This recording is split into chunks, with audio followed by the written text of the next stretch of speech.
అందరూ కలిసి ఆనంద రాజ్ కుమార్ గారి కొరకు ప్రార్థన.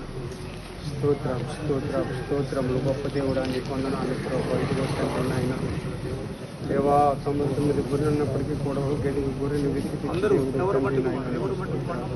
ఇదే నాన్న ప్రభు. ఇదిగో మిమ్మల్ని తెలుసుకుని ప్రభు మారు మనసు పొందుకుని ప్రభు మీ కుమారుడు ఆనందరాజు గారి ప్రభు రక్షణ పొందుకోవడానికి సిద్ధపడి ఉన్నాడు ప్రభు. ఆనాడు నా పోంచుకుడి వలె ప్రభు ఈనాడు నాకు బాప్తిజం ఇమ్మని అడుగుతూ ఉన్నాడు ప్రభు. సమస్తము ఒప్పుకునే ప్రభు తండ్రి అయా ఇదిగో ప్రభు తీసుకున్నటువంటి బాప్తిజం ప్రభు కడగంట కొనసాగించడానికి మంచి బలము, శక్తి, ధైర్యము, విశ్వాసము, దృఢమైన విశ్వాసము తండ్రి జీవించడానికి ప్రభు జీవాత్మైన మారుమనసు, రక్షణాత్మైన మారుమనసు అంటే ఇచ్చిన రక్షణ కాపాడుకోవడానికి రక్షణాత్మైన మారుమనసు కూడా దయచేసి దినదినము మారుమనసు కుమారుని నీకు దయచేసి సహాయం చేయమని ప్రభు.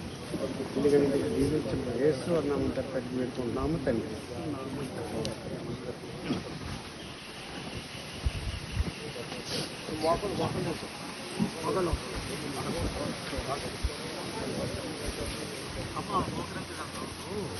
నేను చెప్తాను.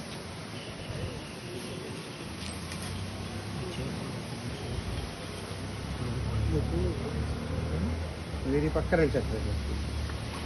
అలా ఉంది. పునరుదయంతో విశ్వసిస్తున్నారు కదా.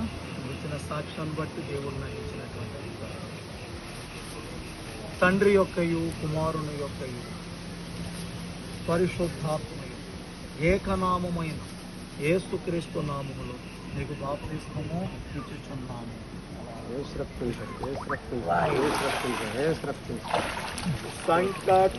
సంకటములన్నీయు తీరిపోయే సంహారభూతాలను దాటిపోయే సంకటముల